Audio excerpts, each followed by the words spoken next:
मैं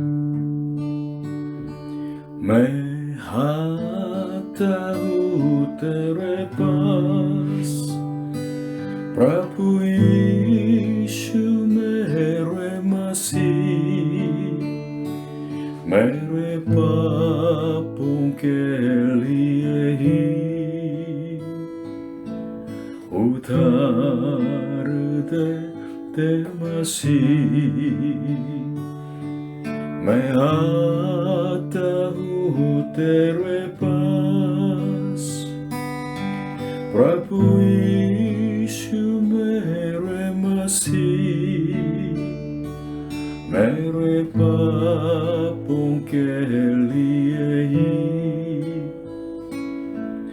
उधार दे मसीह।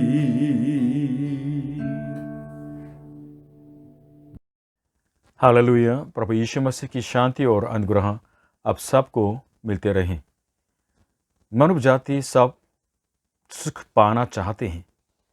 हमारे प्रयास के कारण भी ये है कि जीवा में सुख पाएं। मनुष्य सोचते हैं कि जीवा में कुछ कुछ चीज़ों को प्राप्त करेंगे तो ये लोग सुख हो जाएंगे, इसलिए लोग तो किस चीज़ों की तलाशी करते हैं। लेकिन सबोपदेश बाइबल की इस किताब के अंदर हमने ये सुना कि व्यर्थ हो व्यर्थ है, सब कुछ व्यर्थ है। जिसके पीछे मनुष्य दौड़ते हैं ये वायु को पकड़ना जैसे होता है, चाहे वो पैसा हो, चाहे बिल्कुल खुशी हो, चाहे शराब हो, चाहे द्राक हो, चाहे कोई खेल हो, कोई आदमी हो। इन सब चीज़ों के द्वारा हमारे आत्मा में कोई शांति, कोई संतोष नहीं होते हैं। स्क्रीन पर ये दिखाया गया एक जो गोल्ड फिश के बारे में देखें। फिश बाउल के अंदर जो एक जो फिश है, इसका सुख क्या क्या होना चाहिए। अगर ये यहाँ से बाहर बिल्कुल उड़ के जाएगी तो क्या प्रतीक्षा में है? मृत्यु। मनुष्य की परिस्थिति भी इस तरह बिल्कुल मिलता जुलता होता है। जो नियम, जो जीवन के नियम परमेश्वर ने हमारे लिए नियुक्त किया है, उसके विरोध में खड़े होकर उसको फेंक के अपनी मर्जी से रास्ता चुन लेते हैं तो मृत्यु आ जाती है, निराशा आ जाते हैं। कभी कभी हमें लगता है कि हमें बहुत दिन होगा, लेकिन वास्तव में हम मानव जाति दिन प्रतिदिन जीने वाले अस्तित्व में हैं। 2020 तक लोगों ने जिया, लेकिन 2021 में प्रवेश नहीं कर पाए अनगिनत लोग। हम इसलिए कैसे बोल सकते कि हम वास्तव में कल भी जिएंगे? हम ऐसा बोल नहीं सकते हैं। इसलिए हम ये सोचे कि हमारा जो जीवन का सुख बहुत प्रयास के बाद वो पाने के लिए मिलने वाला वो नहीं, और बहुत दिनों के बाद, बहुत सालों के बाद कई दिन वो सुख मिलेगा, इस तरह सोचना नहीं चाहिए। क्योंकि हम दिन प्रतिदिन जीने वाले होते हैं, इसलिए जिस दिन में हम जीते हैं उस दिन में हमें सुख पाना चाहिए। इसलिए आज के वचन का जो शीर्षक है, कोरिया में सो हुआ खेंग, ये चाइनीज अक्सर होता है। इसका मतलब है कि छोटा पक्का सुख। आज के वचन सबोपदेशक 5 अध्याय 8 से लेकर 12 तक। यदि तू किसी प्रांत में निर्धारों पर अंधेर और न्याय और धर्म को बिगड़ते देखे तो इसी से चकित न होना, क्योंकि एक अधिकारी से बड़ा दूसरा रहता है जिसे इन बातों की सुधि रहती है, और उनसे भी और अधिक बड़े रहते हैं। भूमि की उपज सबके लिए है, और खेती से राजा का भी काम निकलता है। जो रुपया से प्रीति रखता है वह रुपया से तृप्त न होगा, और न जो बहुत धन से प्रीति रखता है लाभ से, ये भी व्यर्थ है। जब संपत्ति बढ़ती है तो उसके खाने वाले भी बढ़ते हैं, तब उसके स्वामी को इससे छोड़ और क्या लाभ होता है कि उस संपत्ति को अपनी आंखों से देखे। परिश्रम करने वाला चाहे थोड़ा खाए या बहुत, तो भी उसकी नींद सुखदायी होती है, परंतु धन के बढ़ने के कारण उसको नींद नहीं आती। आज के उपदेश के पॉइंट 1, अन्यायपूर्ण संसार में भी न्याय की आशा है। छोटा पक्का सुख पाने में तो हमें ये पहले विचार होना चाहिए, अन्यायपूर्ण संसार में भी न्याय की आशा है। हमारे चारों तरफ अनेक लेवल के हत्या और अन्याय और बहुत पाप भरे हुए हैं। ये अचंभे की बात नहीं है, क्योंकि मानव जाति के हर पीढ़ी में ये पाप होता आ रहा है। इसलिए ये क्या दिखाता है? ये मनुष्य के भ्रष्टता को दिखाते हैं। लेकिन हमारे लिए आशा की बात यह है कि इस बुरे संसार में भी न्याय का काम होता है। जैसे मान लीजिए, अगर एक जो अधिकार आदमी बहुत बुरा है कि उसके ऊपर या और उसके ऊपर न्याय करने वाला है और वास्तव में न्याय हो जाता है। इसलिए बाइबल के अंदर हमारे ये आज्ञा दी गई कि शांतिपूर्ण जीवन जीने के लिए हमें राजा के अलावा बहुत पर ऊंचे पद के लोगों के लिए प्रार्थना करनी है और उनके उद्धार के लिए भी हमें प्रार्थना करनी है। ये आज्ञा दी गई है पहला तीमुथियुस 2:2-4। शैतान सिर्फ अनाज्ञाकारिता के लोगों के जीवन में काम करता है, लेकिन इस आकाश को सृष्टि को बनाने वाला और इसके ऊपर शासन करने वाला कौन है? परम ईश्वर, परमेश्वर है। इसलिए परमेश्वर अधिकारियों को खड़े करके अन्याय को और हत्या को खत्म कर देते हैं और वास्तव में न्याय को बिल्कुल फिर से ले आते हैं। बाइबल आप पढ़ेंगे तो आप हैरान हो जाएंगे। परमेश्वर के चुनी हुई प्रजा इस्राएल लोग, ये वास्तव में परमेश्वर के रास्ते पर चलने था इनको, लेकिन इन्होंने बहुत बहुत पाप किया, पश्चाताप नहीं किया। तो क्या हुआ था? परमेश्वर ने दूसरी जाति को खड़े करके इनके ऊपर हमला करने दिया ताकि इस इस्राएल जाति के समाज के अंदर तो अन्याय खत्म हो जाए, हत्या के पाप खत्म हो जाए। इसलिए जो हमारे आंखों के सामने दिखाई देती है हत्या और अन्याय और धर्म के बिल्कुल गड़बड़ हो जाना, ये सदा के लिए नहीं है। वास्तव में परमेश्वर शासन करते हैं और परमेश्वर हमारे जिंदगी में न्याय को फिर से लौटाने वाले हैं। इसलिए ये हमारे लिए, ये आशा हमारे लिए छोटा सा पक्का सा वास्तव में सुख होता है। परमेश्वर जीवित है और वो न्याय करता है। अन्यायपूर्ण सगार में भी, संसार में भी न्याय की आशा इसलिए होती है। छोटा पक्का सुख पाने के लिए ये जानना बहुत जरूरी है कि वो न्यायी वास्तव में प्रेमी है। जो हत्या करता है वैसे उस अधिकार के ऊपर दूसरा अधिकार, उसके ऊपर दूसरा अधिकार, सबसे अंत में कौन होगा? परमेश्वर है। सिर्फ परमेश्वर इस दुनिया में होने वाले सारे अन्याय को ठीक से न्याय करने वाला परमेश्वर है।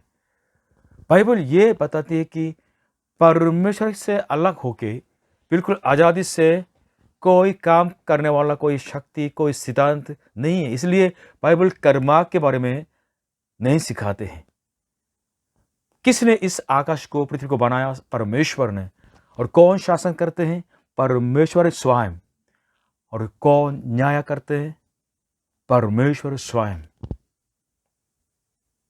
इस निराशापूर्ण दुनिया में रहते हुए भी हमें आशा होती है। कैसे? उस न्यायपूर्ण परमेश्वर का काम हो रहा है, प्रकट होता है। इसलिए लेकिन हमें डर भी है। परमेश्वर न्याय करते हैं, सजा दिलाते हैं, ये हमारे लिए आशा की बात है, लेकिन वास्तव में डर की बात भी होती है। क्यों? हम असिद्ध हैं, हम पापी मनुष्य हैं। इसलिए हमें यह पूछना है कि अंतिम न्याय के दिन की प्रतीक्षा में मैं कैसे जीऊं, मैं क्या करूं?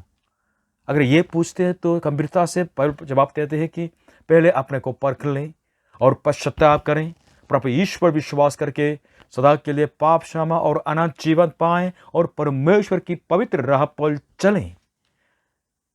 जो लोग प्रभु ईश्वर पर विश्वास करते हैं, प्रभु यीशु के लहू के द्वारा धो दिए जाते हैं और परमेश्वर के साथ मेल मिलाप हो जाता है। इसलिए वे लोग हियाव के साथ न्याय परमेश्वर के सामने जा सकते हैं। क्यों? क्योंकि उनके लिए परमेश्वर जो न्यायी है वो जीवित प्रेमी पिता बन जाते हैं। इसलिए बाइबल हमें आज्ञा देते हैं कि परमेश्वर के प्रेम में बने रहने के लिए आज जो वचन दिया गया यह है कि रोमियो 11:22 में, इसलिए परमेश्वर की कृपा और कराई को देख, जो गिर गए उन पर कराई, परंतु तुझ पर कृपा, यदि तू उसमें बना रहे नहीं तो तू भी काट डाला जाएगा। मतलब परमेश्वर के महान प्रेम के अंदर जो प्रभु यीशु में प्राप्त हो गया, प्रमाणित हो गया है, उस प्रेम में बने रहना है, यानी प्रभु यीशु पर ही विश्वास करके बने रहना है, तो हमें डर नहीं होगा और वो न्याय को हम प्रेमी के रूप में हम जान जाएंगे।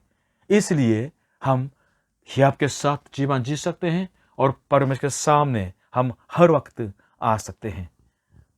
प्रेमी न्याय को जाने तो ये आपके लिए छोटा पक्का सुख का रास्ता है।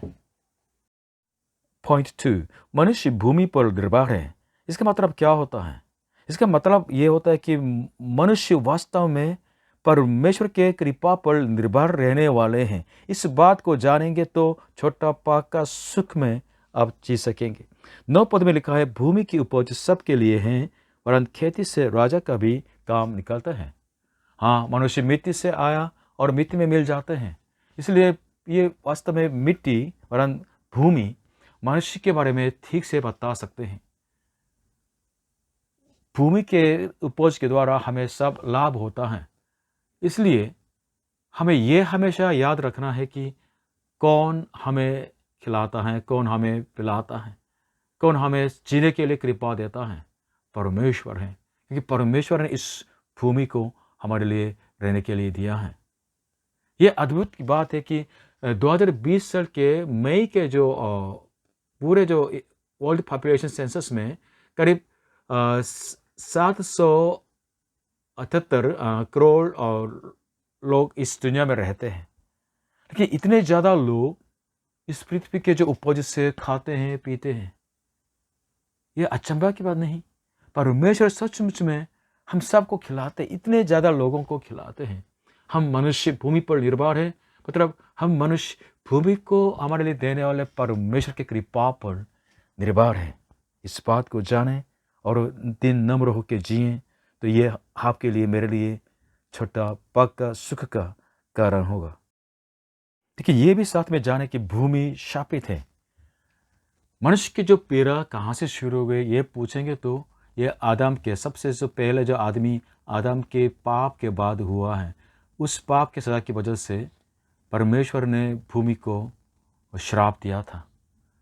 उत्पत्ति 3 अध्याय 17 से 19 में इस तरह लिखा है कि और आदम से उसने कहा, परमेश्वर ने कहा, तूने जो अपनी पत्नी की बात सुनी और जिस वृक्ष के फल के विषय मैंने तुझे आज्ञा दी थी कि तू उसे न खाना, उसको तूने खाया है, इसलिए भूमि तेरे कारण शापित है।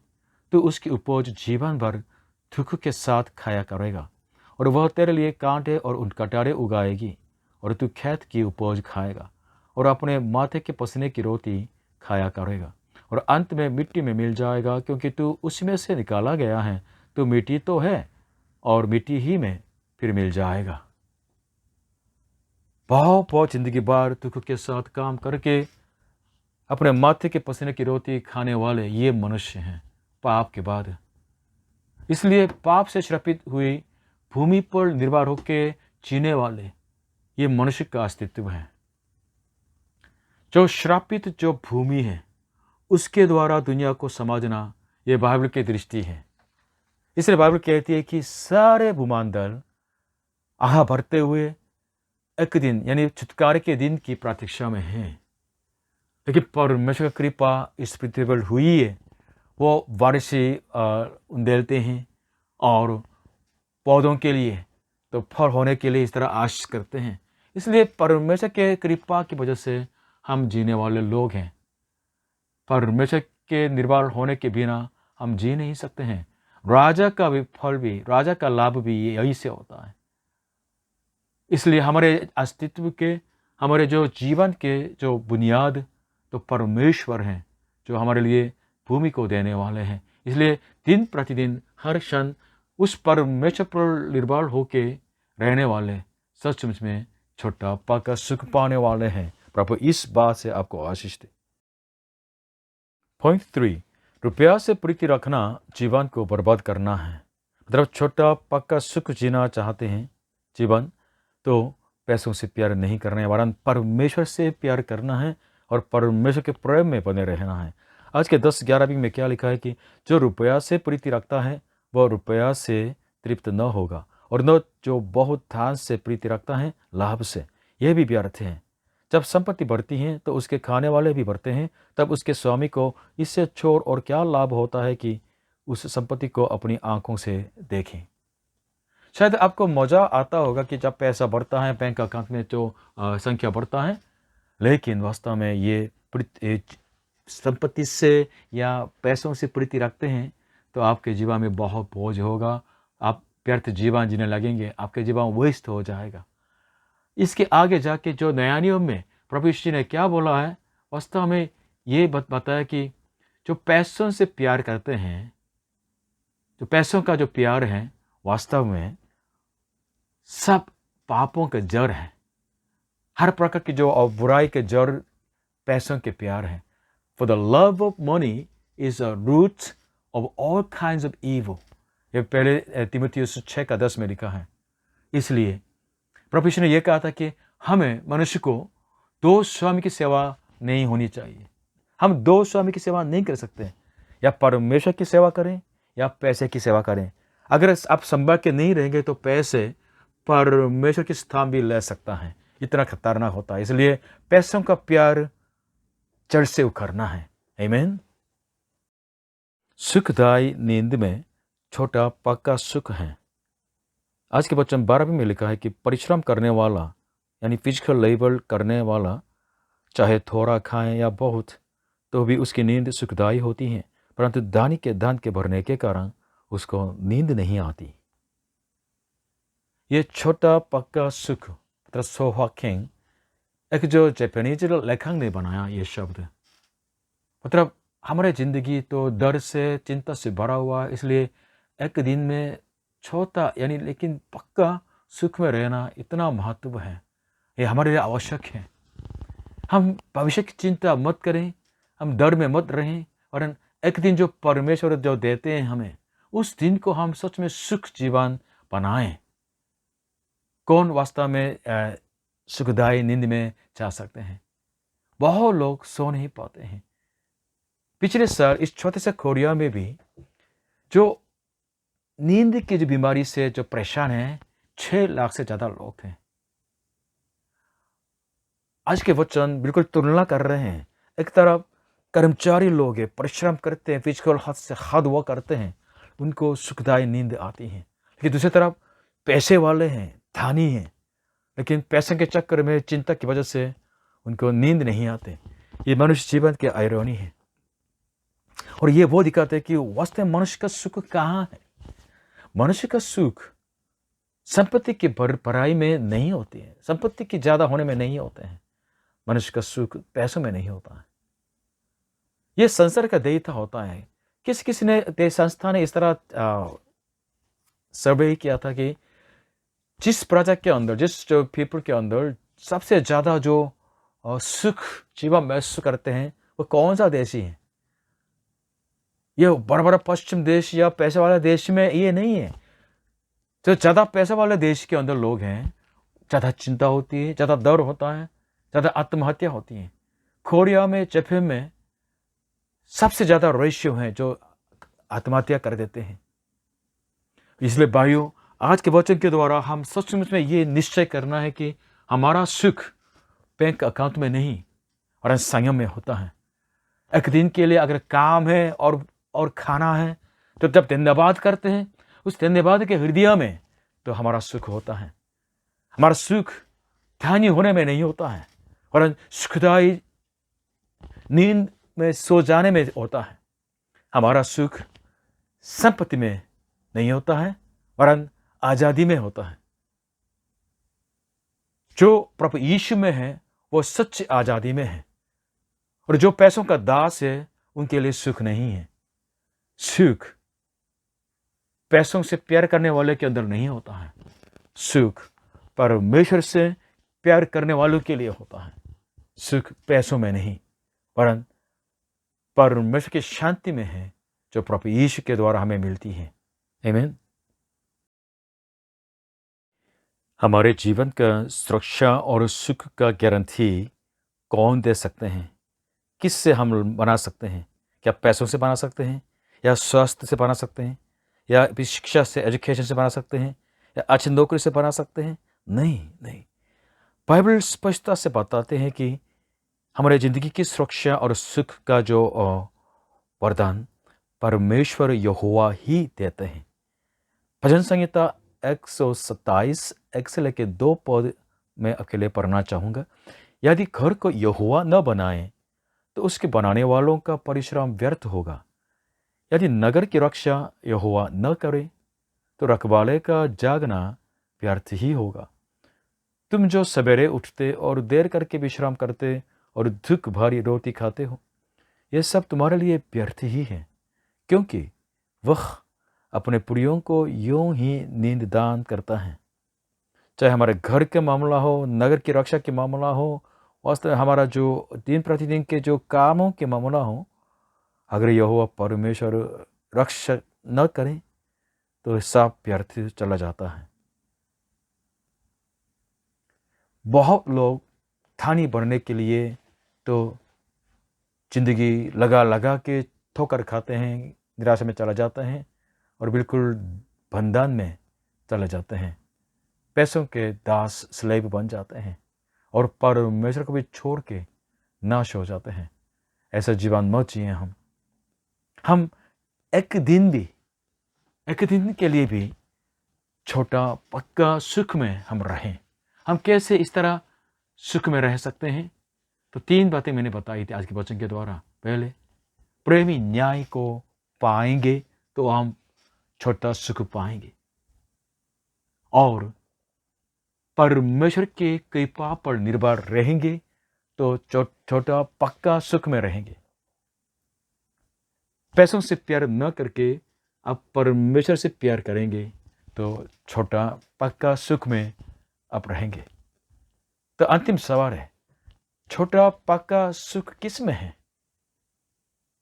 बाइबल बताती है प्रभु यीशु मसीह में, क्योंकि प्रभु यीशु पर आप विश्वास करेंगे तो परमेश्वर को न केवल न्याय के रूप में वरन प्रेमी के रूप में, प्रेमी पिता के रूप में आप देख सकेंगे, और आपके प्रति परमेश्वर के उस महान कृपा को आप अपना सकेंगे प्रभु यीशु मसीह में जो मिलते हैं, और आप परमेश्वर से प्रेम करने वाले के रूप में बदल जाएंगे।